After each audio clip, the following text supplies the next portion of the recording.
Baik, untuk kawan-kawan yang di kelas D, pada dasarnya ketika kita mengatakan apakah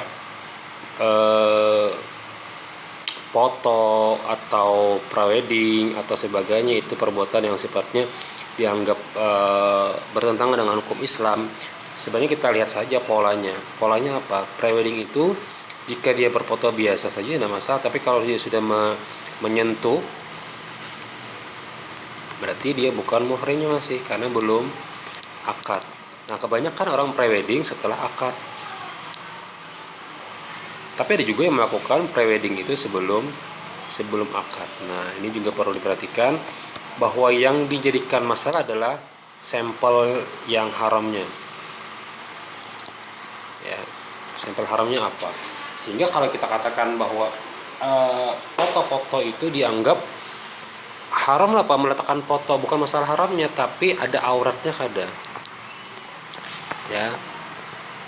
Mohon maaf, foto-foto di FB, IG dan seterusnya atau status, jika itu yang menyebabkan Anda terjerumus kepada dosa jariyah, maka hapus. Kenapa? Karena orang yang melihatnya banyak. Ya. Orang yang melihat banyak. Ya. Maka setiap aurat nisa, kullul auratun nisa, maka bisa dikategorikan semua yang menyebabkan aurat tadi ya harus ditutupi ya. Nah, berbeda dengan masalah kubur yang di atasnya dibangun masjid ya. Saya tidak paham maksudnya apakah masjid dulu atau kuburan dulu. Yang jelas kita lihat saja maksudnya apa. Banyak sekali statement yang membangun kuburan. Ada versi yang mungkin Anda ketahui, tidak boleh mendirikan bangunan di atas kubur, ya udah langsung aja batu, udah selesai. Ada juga yang menggunakan pola pakai sejenis bangunan tambahan lah ya. Ini juga banyak seperti di Mesir, di negara-negara Mesir, Saudi dan sebagainya banyak. Kecuali Saudi ya, Saudi, kemudian Mesir. Indonesia mungkin kelas seperti ini saja, dikit ada. Dan yang dimaksud dengan masjid apa? Bahwa bangunan itu ada tanah kuburan, kemudian dibangunlah bangunan di atasnya.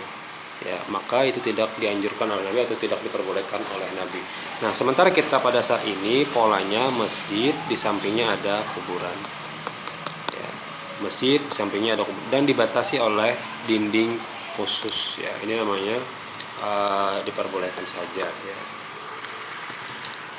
Nah, kawan-kawan juga perlu melihat bahwa pola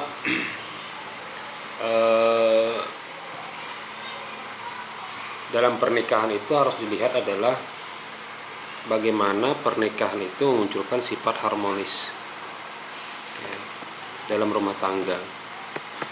Sifat harmonis dalam rumah tangga ini harus sesuai dengan aturan syariat Islam. Ya. Nah, itulah kenapa jadi ada istilah syariat Islam ya. Nah, bagaimana jika sifat pekerjaan, baik kawan-kawan bisa melihat bagaimana pola hukum itu dihubungkan dengan perbuatan yang halal, maka hasilnya juga halal. Perbuatan yang haram, maka hasilnya juga haram. Perbuatan yang sifatnya mubah juga sifatnya mubah. Nah, pekerjaan-pekerjaan yang sifat dan demikian Anda bisa pahami memunculkan statement bahwa saya tidak melakukan perbuatan yang haram.